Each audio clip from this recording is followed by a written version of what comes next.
In the locker room, Lakers drop a tough one to close out the month of December. The Detroit Pistons, though, showing why they're the #1 team in the Eastern Conference, and rightfully so, a 22-point win over the Lakers. These are the facts of the case, and they are undisputed. LeBron James turned 41 years old, and the Detroit Pistons gave him a birthday present he'll never forget. A 22-point blowout loss where the Lakers got absolutely destroyed in every meaningful category. J.J. Redick held a meeting days before demanding more defensive effort from LeBron and Luka Doncic, and the response was getting punked by 30 points in the paint while turning the ball over 20 times. Happy birthday to you. Happy birthday to you. Happy birthday, dear LeBron James. Happy birthday to you.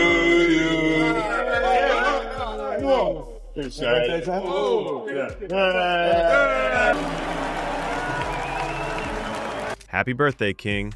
Your team just proved they can't defend anyone. Do you think it's fair to blame LeBron's defense at 41, or should the Lakers have never put him in this position to begin with? Let's start with the numbers because they're absolutely brutal. If you watch the game, you can just see that Detroit had so much physicality and so much presence at the game, and the Lakers had none.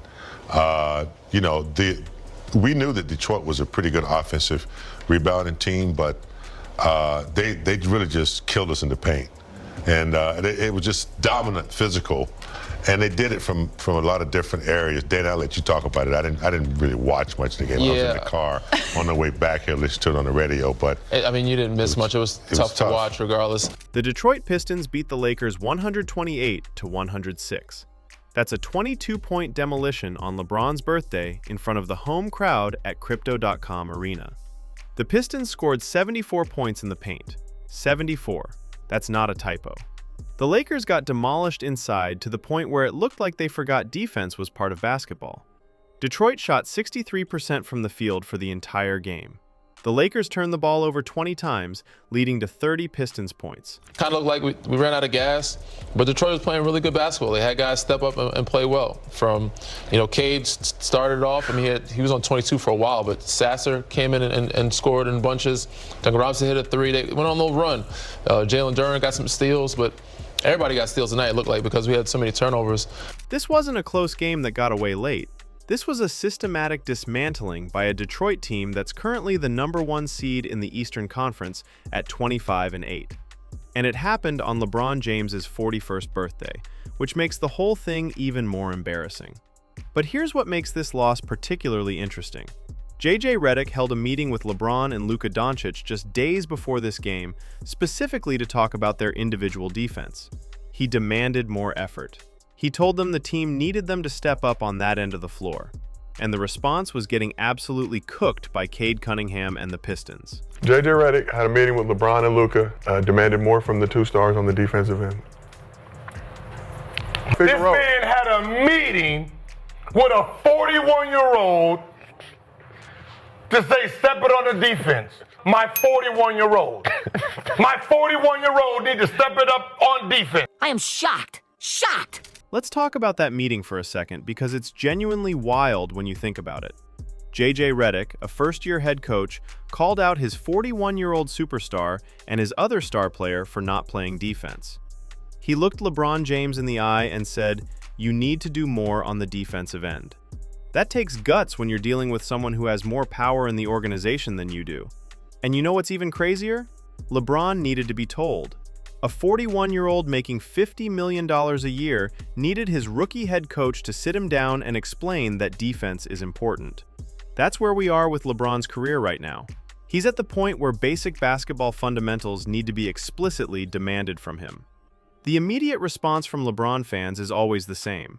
He's 41 years old. What do you expect? He can't play defense at his age. It's unfair to ask him to do everything.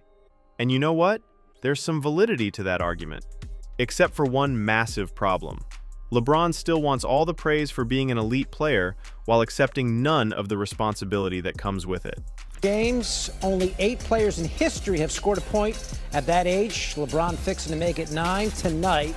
in a nationally televised game against the Pistons. James averaging over 20 points per and an efficient 20 at that, a remarkable achievement at his age. When LeBron throws down a dunk or gets a chase down block or runs the floor in transition, we hear endlessly about how amazing it is that he can still do these things at 41.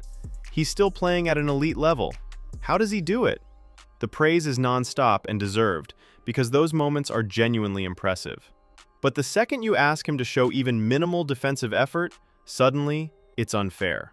You don't have anybody that can play defense. LeBron is at the age he can't play defense. So, now you're going to retire.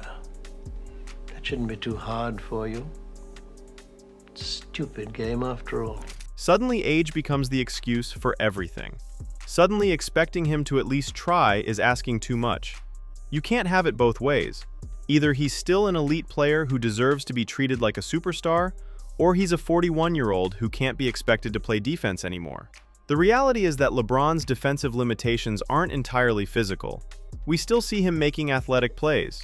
We still see him getting to the rim. We still see him running in transition when he wants to.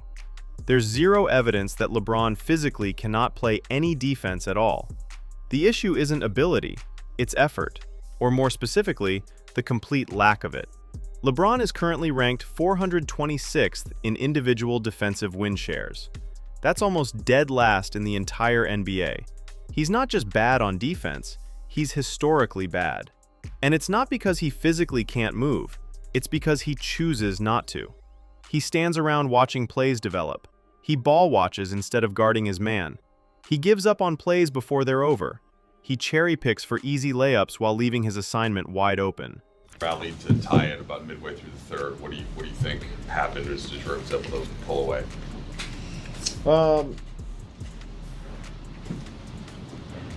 The offensive stretch that we had there in the third, start of the fourth. Okay, I'll rewatch it tonight, but we had like 5 turnovers in that stretch.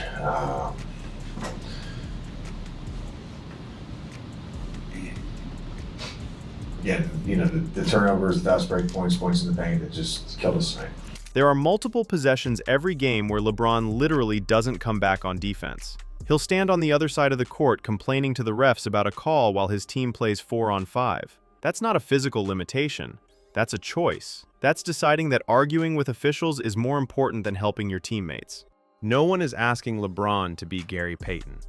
No one expects him to guard the opposing team's best player for 35 minutes a night. But showing minimal effort, moving your feet occasionally, at least pretending to care about that end of the floor, that's not unreasonable. That's baseline professional basketball behavior. And here's what LeBron could do if he genuinely can't play defense anymore due to physical limitations. Come off the bench, play fewer minutes, accept that his role needs to change at 41 years old. Be a normal aging player instead of demanding starter minutes and usage while refusing to play both ends of the floor. The Lakers actually tried to put LeBron on a minutes restriction 2 years ago. And you know what happened? LeBron vetoed it. He refused to accept reduced playing time. He said he's still in better shape than most of the league, and there's no benefit to him playing fewer minutes. Well, maybe that's changed. Maybe the guy who's 426th in defensive win shares should consider that playing less might help the team more than playing more.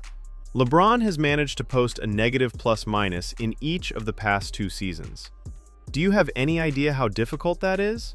Plus-minus can be misleading as a stat, but it's genuinely hard to have a negative plus-minus when you play as many minutes as LeBron does on a team that wins as much as the Lakers do. Both years, he's been one of the worst on the team in that category. And the other guys in the negative are usually bench players with limited minutes. This season, the Lakers' highest plus-minus belongs to Marcus Smart.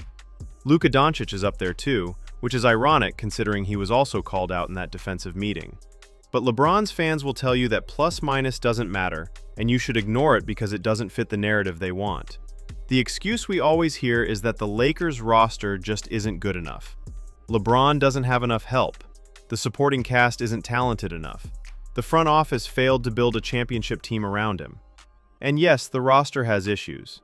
But that's not an excuse for lack of effort. The roster quality is why the Lakers aren't favorites to win a championship. The roster quality is why they might not make it past the first round. But the roster quality is not why LeBron stands around watching on defense. That's a choice he's making regardless of who his teammates are. Is the roster an excuse to get destroyed by the Rockets by 30 points on Christmas? Is it an excuse to lose to the Pistons by 22 on your birthday? Is it an excuse to get blown out by the Suns twice? No. Those losses happen because the team's defense is atrocious, and their worst defender by far is the guy making $50 million who refuses to show effort on that end. When any other player refuses to play defense, they get called out for it. They get benched. They get criticized in the media. Their effort gets questioned. But when it's LeBron, suddenly it's everyone else's fault. It's the GM's fault for not building a better roster. It's his teammates' fault for not being good enough. It's the coach's fault for not scheming better. It's never the responsibility of the guy who won't even try to guard his man. LeBron said in an interview that he could play another 5 to 7 years at a high level if he wanted to. 5 to 7 more years. At age 41, he's claiming he could play until he's 46 or 48 and still be effective. But if that's true, why can't he play defense now? Why is a guy who claims he has 5 more years left in the tank already too old to show defensive effort? You can't have it both ways. You can't claim you're still elite and capable of playing for years while simultaneously using age as an excuse for not doing basic basketball things. Either you're still good enough to be a two-way player, or you're not. And if you're not, maybe it's time to change your role or retire. But none of those options will happen. LeBron will continue playing 35 minutes a night. He'll continue putting up stats on offense while providing nothing on defense. He'll continue collecting his $50 million salary while the Lakers struggle to win games against good teams. And when they get bounced in the first round again, the excuses will flow about how he didn't have enough help and the roster wasn't good enough. Let's get back to the actual game against Detroit, because the way it fell apart was particularly brutal. The Lakers were down just 8 points going into the fourth quarter, 96 to 88. That's absolutely manageable. That's a deficit you can overcome with one good run. And then the fourth quarter happened, and Detroit destroyed them down the stretch to cruise home. The game was actually tied at 79 to 79 midway through the third quarter. The Lakers threatened to make it competitive, but that was the cue for Detroit to crank up their offense, and they outscored Los Angeles 49 to 27 the rest of the way. That's a complete collapse. That's a team that gave up. Cade Cunningham finished with 27 points and 11 assists. He cooked the Lakers all night, especially when the game was on the line. And the Lakers had no answer for him. No defensive scheme that worked, no individual defender who could slow him down. They just let him do whatever he wanted. 5 Pistons players hit double figures. It was a complete team effort that exposed every weakness the Lakers have. And trust me, they have plenty of weaknesses to expose. The 20 turnovers leading to 30 points is the stat that really tells the story of carelessness. The Lakers couldn't take care of the basketball. They made sloppy passes. They got stripped driving to the basket. They threw the ball away in transition. And every turnover led to easy points for Detroit because the Lakers couldn't get back on defense. JJ Redick said after the game that the turnovers and fast break points killed them. He also talked about how injuries have made it difficult to build an identity and establish consistent rotations. The Lakers are missing Austin Reeves and Gabe Vincent, which definitely hurts, but injuries aren't an excuse for 20 turnovers and 74 points in the paint allowed. LeBron was surprisingly humble in his post-game comments, at least by his standards. He said Cade Cunningham is playing like the franchise player he was drafted to be. He called Detroit fast and explosive. He acknowledged they were the better team. And then he made sure to mention that the Lakers haven't had a full team all year, and it's hard to get rhythm with important guys out. There it is, the injury excuse, the roster excuse, anything to deflect from the fact that the guys who were playing, including LeBron himself, didn't show up.